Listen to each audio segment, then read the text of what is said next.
না, আমি কি বলতাম, আমি ওখানে ইয়াসিন সূরা পড়তাম। এখন তো আমার সাথে একটা সিন ক্রিয়েট হয়ে গেছে। তাহলে আমি এটা তোলা মানে হচ্ছে এটা মানে ফালতু কথা। ন্যাশনাল প্রতিযোগিতার নামে অ্যাওয়ার্ড বিজনেস শুরু করে দিয়েছে। এই দুর্নীতিবাজদের হাতে দেশটাকে কোনোভাবেই জিম্মি হতে দেওয়া যাবে না। আপনি যেহেতু 4 বারের গোল্ড মেডেলিস্ট, সেখানে আপনি হয়তোবা কিছু বলতে গিয়েছেন, আপনাকে বলতে না দেওয়ার কারণে আপনি হয় প্রতিবাদটা করেছেন। আপনি কি বলতেন ওইখানে কথা বলার সুযোগ দিলে আপনাকে? না, আমি কি বলতাম, আমি ওখানে ইয়াসিন সূরা পড়তাম। আমি যা মন চায় করতাম। এটা আমার তখনকার ব্যাপার ছিল। দেয় নাই, এখন আর এই বিষয়ে কথা বলবো না। আমার কথা বুঝছেন না? মানে তো দিলেই তো বুঝতে পারতেন যে আমি কি বলতাম, আমার তো একটা মনের কথা ছিল। তো এখন তো আমার সাথে একটা সিন ক্রিয়েট হয়ে গেছে। তাহলে আমি এটা তোলা মানে হচ্ছে এটা মানে ফালতু কথা। আমি যদি একটা ন্যায় কথা বলে যদি একটা ন্যায় পথে থেকে যদি এইরকম একটা সিচুয়েশন ফেস করতে হয়, তাহলে আমি বলবো যে আমাদের এই সার্বভৌমত্ব, বাংলাদেশ আর সার্বভৌমত্ব নাই। স্বাধীন বাংলাদেশ আর স্বাধীন নাই, এখন পরাধীন হয়ে গেছে। যে কোনো একটা দুর্নীতিবাজ গোষ্ঠীর হাতে আমাদের বাংলাদেশ জিম্মি। তো আমি দেশবাসীর কাছে এবং আমার মাননীয় প্রধানমন্ত্রীর কাছে আমি আহ্বান জানাবো এবং রিকোয়েস্ট করব যে এই দুর্নীতিবাজদের হাতে দেশটাকে কোনোভাবেই জিম্মি হতে দেওয়া যাবে না। আপনারা এটার প্রতিবাদ গড়ে তুলুন, প্রতিরোধ গড়ে তুলুন এবং এই দুর্নীতিবাজ ফেডারেশনের বিরুদ্ধে সোচ্চার হয়ে উঠুন।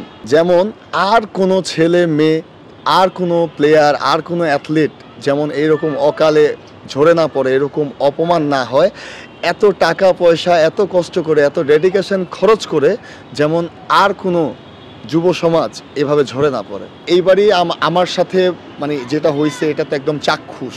তো অনেকে প্রতিবাদ করতে পারছে, অনেকে পারে নাই। মেন প্রবলেমটা হচ্ছে এখানে। তো আমি বলবো যে এই ফেডারেশনকে বয়কট করা হোক। ওনাদের জাজমেন্ট একদম ভুয়া, ওনাদের সব কিছু ফিক্সটিং। ওনারা এই একটা ন্যাশনাল প্রতিযোগিতার নামে অ্যাওয়ার্ড বিজনেস শুরু করে দিয়েছে। যে স্পন্সার দিবেন, এটা দিবেন, সেটা দিবেন, আপনাকে চ্যাম্পিয়ন দিয়ে দিবে।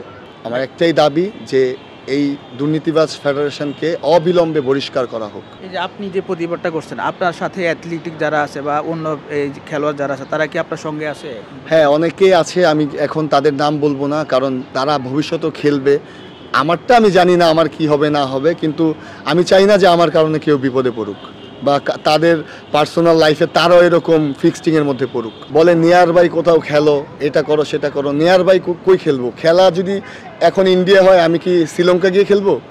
খেলা যদি হয় আফ্রিকা, আমি কি ফরিদপুর গিয়ে খেলবো? নিয়ার বাই কই খেলবো? আমি সবখানে মেল পাঠাইছি, আমার মেলের রিপ্লাই আসছে হচ্ছে ইউনাইটেড স্টেট থেকে। তো আমি তো আর অন্য কোথাও খেলতে যাব না। তা আমি দেখাইছি মেইলগুলো, না না তুমি তো গেলে আর আসবা না। আরে ভাই, এটা কোন ধরনের কথা? আমি কি আপনার টাকা দিয়ে যেতেছি? আমি আসি না আসি এটা পরের বিষয়। আপনি আমার রেজিস্ট্রেশন করে দেন, একটা রেজিস্ট্রেশন এটা আপনারা করে দেন নাই। সংবাদ, ফিচার ও অনুষ্ঠানের জন্য ভিজিট করুন সংবাদ প্রকাশের ওয়েবসাইট এবং যুক্ত থাকুন ফেসবুক পেজ ও ইউটিউব চ্যানেলের সঙ্গে।